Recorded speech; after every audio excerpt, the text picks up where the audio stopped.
بدأت بسم الله في القول أولا وثنيت صلى الله ربي على الرضا محمد المهدى إلى الناس مرسلا وثلثت أن الحمد لله دائما وما ليس مبدوءا به أجزم العلا وبعد السلام عليكم ورحمة الله وبركاته.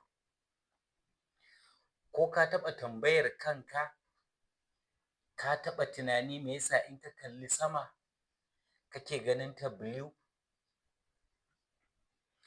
Ka taɓa tunani me yasa wuta take da zafi take ƙuna?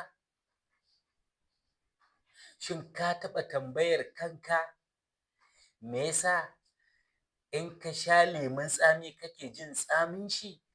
Sannan me yasa lemun zaƙi yake da zaƙi? Ka taɓa tambayar kanka me ya sanya magnet yake iya kama ƙarfe? Ta iya yiwuwa ka taɓa yin rashin lafiya, ka sayi magani ka sha, likita ya baka magani ka sha, ka warke. Shin ka taɓa zaunawa ka tambayi kanka yaya maganin yake aiki? Yaya yake gane cutar yake kashe ta? Wataƙila kana da mota, wataƙila kana da babur, wataƙila kana da waya, wataƙila kana da fitila da zaka haska ka ga ainihin wato haske. Duka waɗannan abubuwan suna da batira. To ka taɓa tambayan kanka yaya batir ɗin nan yake? Sannan kuma ta yaya ma aka samar da batir ɗin? Ka taɓa tunanin ta ina harsashen bindiga yake samun ƙarfin shi da gudun shi da hodar da ke cikin shi da yake iya yin illa da ita? Bom da ake harbawa a lokacin yaƙe-yaƙe, ka taɓa tunanin yaya suke illa? Me ya sanya? Me ye sirrin da ke cikinsu? Duka waɗannan tambayoyi yana da kyau ka yi ma kanka su. Me yasa shi kanshi Allah subhanahu wa ta'ala yana umurtar mu da ainihin wato yin critical thinking? Wannan abubuwa sun yi involving critical thinking. Ansa a cikin waɗannan tambayoyi gaba ɗaya shine chemistry. A yau da izinin Allah za mu fara darasin chemistry, sannan kuma wannan shine darasi na farko. Chemistry wani ɓangare ne na science mai ƙarfi ƙwarai da gaske wanda yake bayanin invisible forces.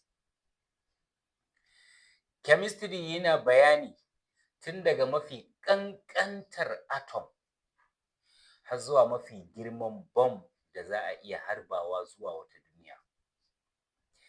Yana mana bayani tun daga mafi ƙanƙantar ɗigon turare da kake shafawa ɗan ɗis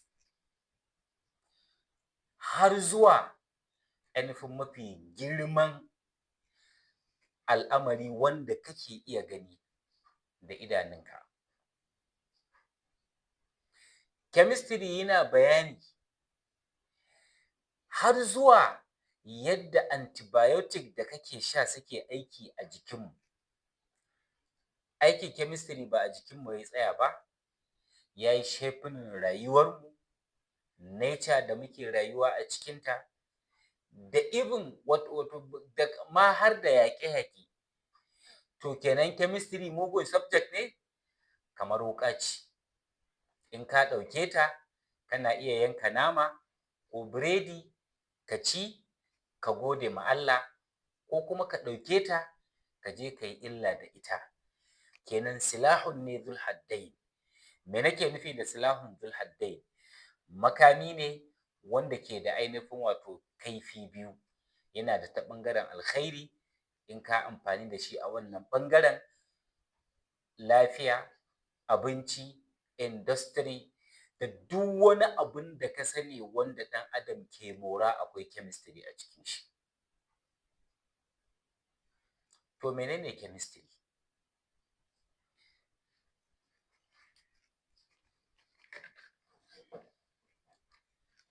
Chemistry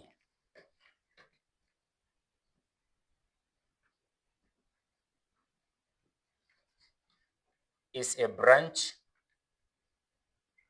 of science that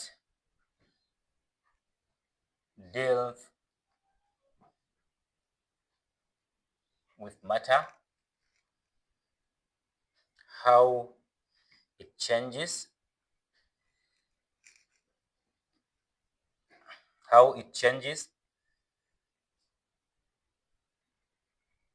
and how it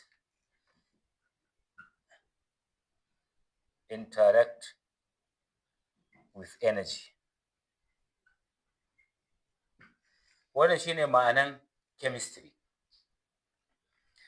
Wato is a branch of science, wani ɓangare ne na ilimin kimiyya,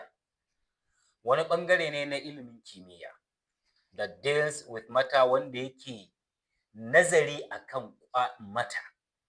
Za mu zo mu yi magana akan matter nan gaba kaɗan insha Allah. Matter and its property. Matter and its properties. Wannan anan yake. Yana bayani, yana bincike akan matter da kuma siffofi, ɗabi'u na ita matter ɗin. How it changes, yadda matter take canjawa daga wani abu ta koma wani abu. Wannan abun change of matter ne ya samar da shi. Wayan da kake kallo na change of matter ne ya samar da shi. Magani da kake sha change of matter ne ya samar da shi. Bal kai kanka da kake rayuwa change of matter ne ya samar da kai. How it interact, da kuma yadda matter take alaƙa da wata matter domin ta samar da wani abu, ko kuma mu ce how it interact with energy, da yadda matter take alaƙa da energy. Akwai bambanci tsakanin energy da matter, za mu zo mu ji bambancinsu. Bayan mun san menene chemistry, next abin da za mu yi magana a kan shi shine particulate nature of matter.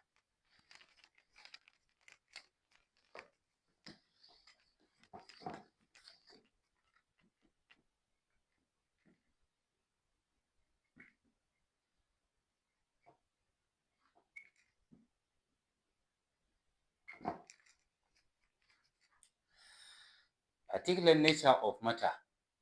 Sani da fahimtar particulate nature of matter shine ƙashin baya ko kuma ginshiki a cikin ilimin physics, da ilimin chemistry, da ilimin biology, da ma ilimin wato kiwon lafiya.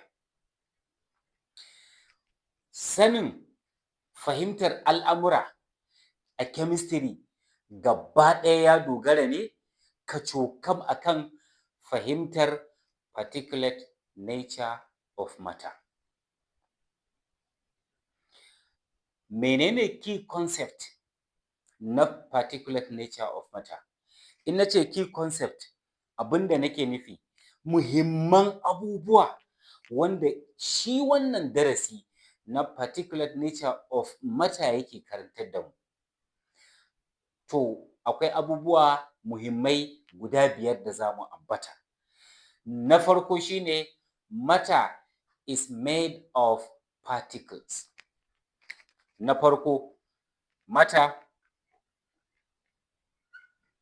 is made of particles. Me nake nufi da matter is made of particles?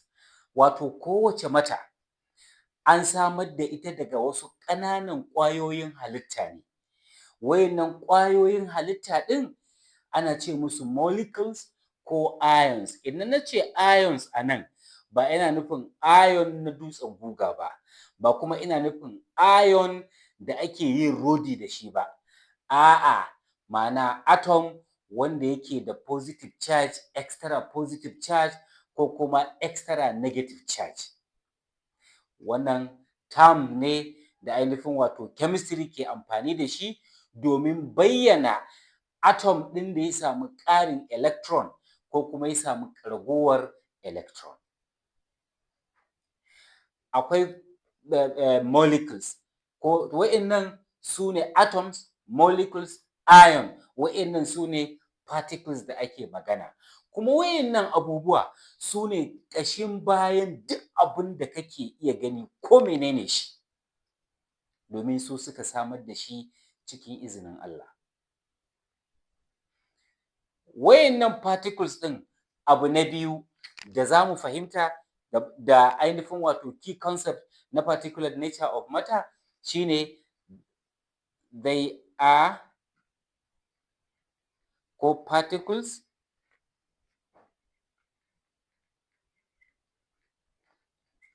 are in constant motion. Wayannan particles a kowane lokaci suna cikin motsi ne. Wayarka, wannan daskararren abu ne, is a solid, but amma akwai particles a ciki, kuma particles ɗin suna motsi, illa iyaka a idanu ba za mu iya gani ba. So wa'innan particles ɗin suna cikin motsi a kowane lokaci, wanda motsin nan nasu shi ne yake samar musu da wani abu da ake ce ma kinetic energy.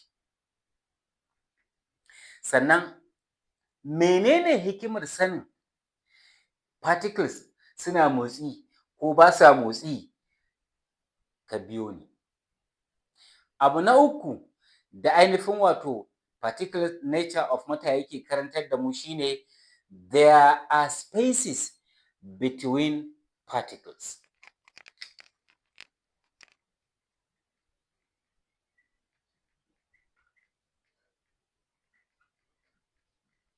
Between particles.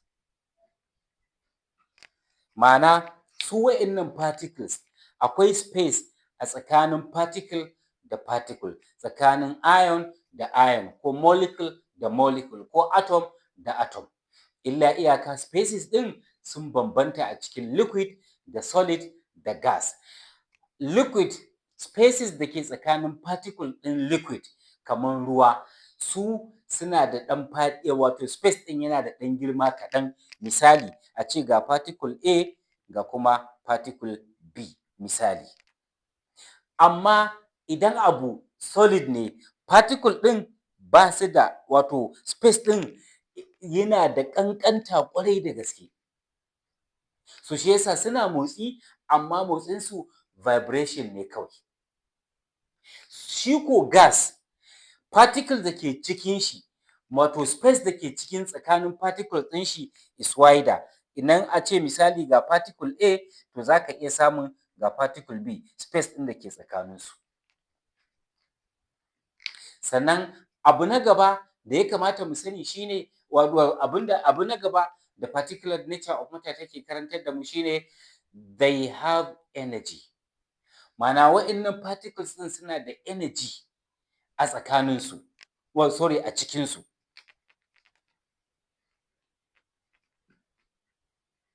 They have energy.